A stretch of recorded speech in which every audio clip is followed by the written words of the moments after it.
The long weekend in Thailand starts now.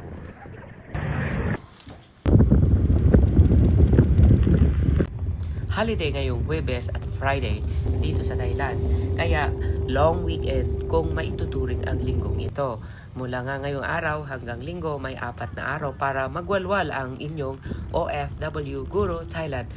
Eto nga, mayroon tayong 4 o kaya naman ay less than 4 hours na biyahe papunta dito sa Koh Samet.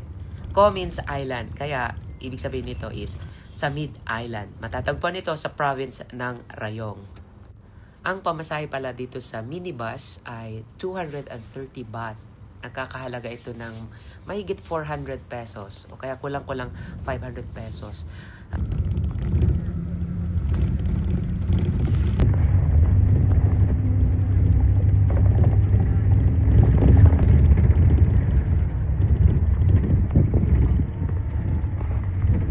So pagkatapos ng 3.5 hours na biyahe ay idiniretso na kami ng company sa kanyang speedboat na nagkakahalaga naman ng 300 baht or nagkakahalaga ito sabihin na natin ng 627 pesos. Back and forth na yun mga ka-reels.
And after 15 minutes, nandito na kami sa isla ng Samet or Koh Samet ang tawag nila. So, ayan, meron tayong binayarang 200 baht na environmental fee. So, that would be about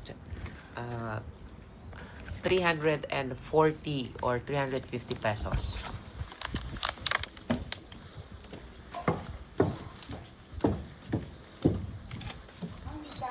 Kap.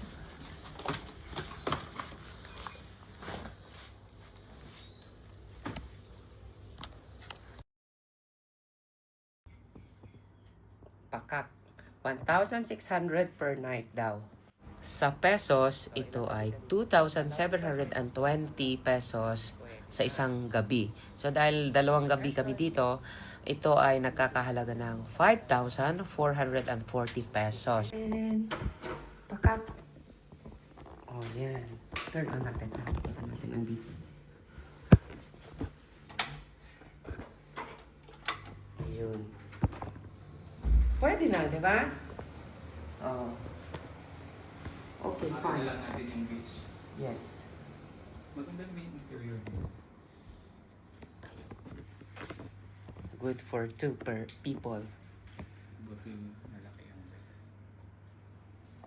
O, yan muna guys.